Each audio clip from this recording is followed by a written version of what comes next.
This is the Nissan X-Trail, the solo 7-seater in the Nissan lineup. And if this car was a football team, it'd be West Ham United. It hasn't always been easy on the eye, but recent upgrades has led to more success, and ultimately, it's a much nicer watch. And in this video, we're going to delve deeper into Nissan X-Trail to see how Nissan have boosted the X-Trail up the rankings in terms of the 7-seater market. But if you are interested in one of these, then we can see on the Glyn Hopkin Nissan website, you can get a brand new Nissan X-Trail from as little as $399 a month. Now, when we hear the term 7-seater, we often cast our minds back to how 7-seaters used to look 10, 15 years ago that were definitely more practical rather than style. And Nissan X-Trail is living proof that 7-seaters can actually provide not only style, good design, but a good driving experience as well. And although the front of this car has somewhat similarities to the first edition Nissan X-Trail, it's clear that this is much more keener on the eye than that first edition. It looked a bit boxy, looks a bit clumpy. You know, this grille section has essentially just been stretched out from that first generation, with the implication of Nissan's V-Motion grille, which you kind of did see on the first and second edition, but we can all agree, this is much nicer. This is a stylish car. And it's weird because if you look at it low down, it has similarities to the Nissan Juke with the way the bonnet sort of bevels up at the edges.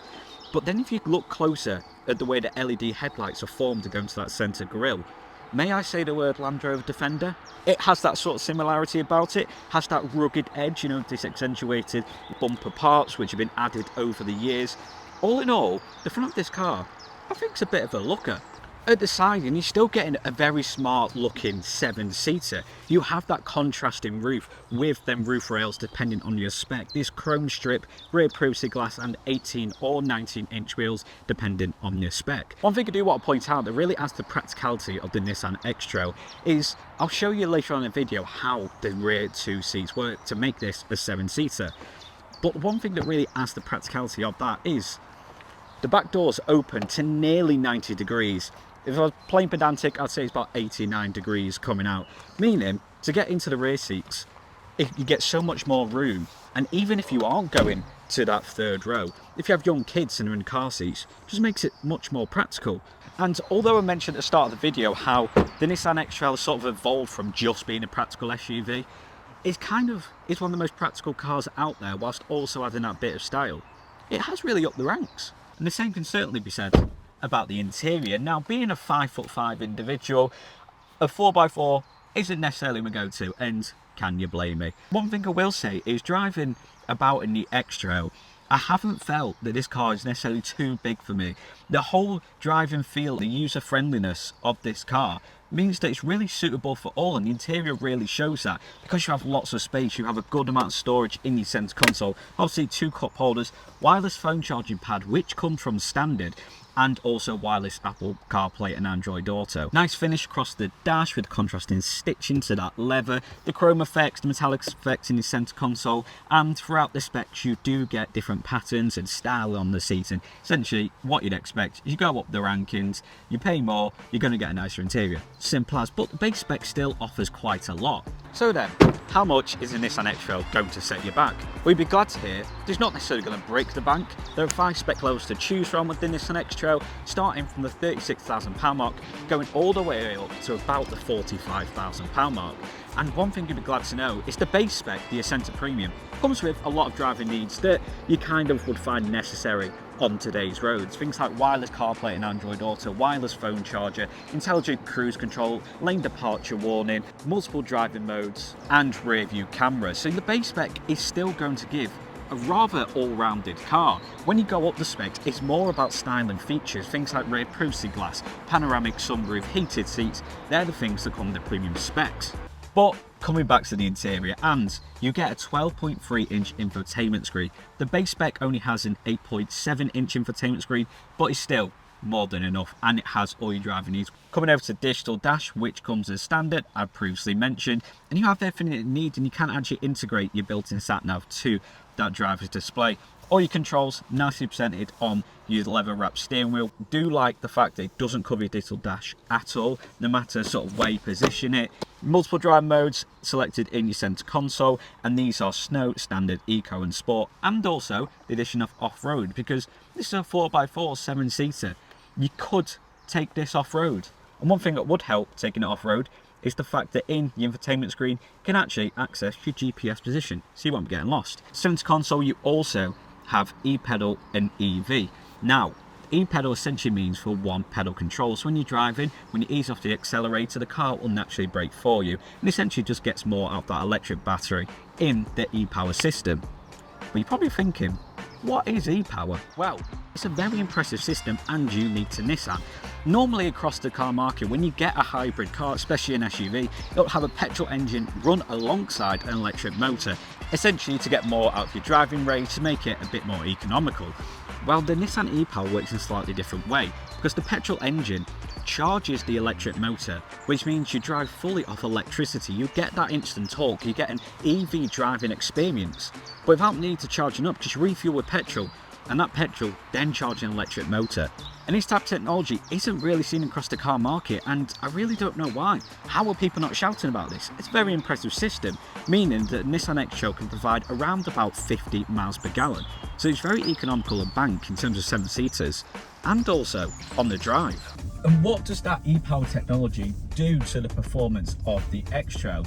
Well, in matter of fact, it improves it greatly, because you actually knock about 3 seconds off your 0 to 60 time with the e-power and e-force. You get 2 powertrain options, both come with a 1.5 litre engine, one providing 161 brake horsepower, the other with e-power 201. Your powertrain without e-power is going to provide 0 to 60 time of about 10 seconds, which isn't quick, but for a 4x4 that's more sort of comfort and style over than speed, then I'd say it's more than enough. When it comes to actual e-power, it goes down to about 7.3, so almost 3 seconds quicker than the X-Trail without that e-power technology.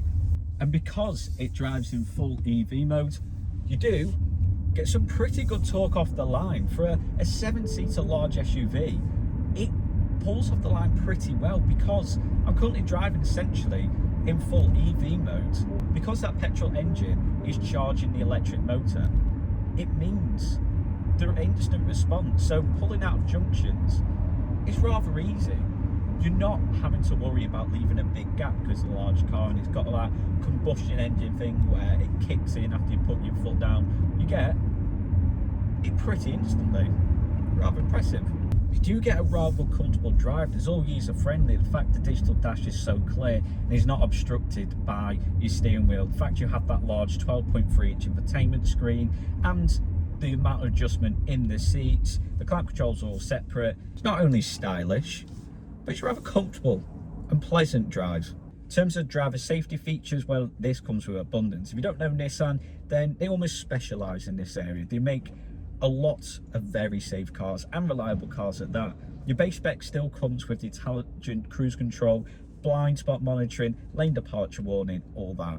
So if you're on the motorway, whack on that intelligent cruise control, especially with that e-pedal, the car somewhat drives itself. Now, I'm not saying that you can pop it in the sat-nav and tell it where to go and then suddenly you'll arrive at your destination. But if you are on the motorway for a long period of time, then you don't need to be constantly stop-starting. It's all very convenient.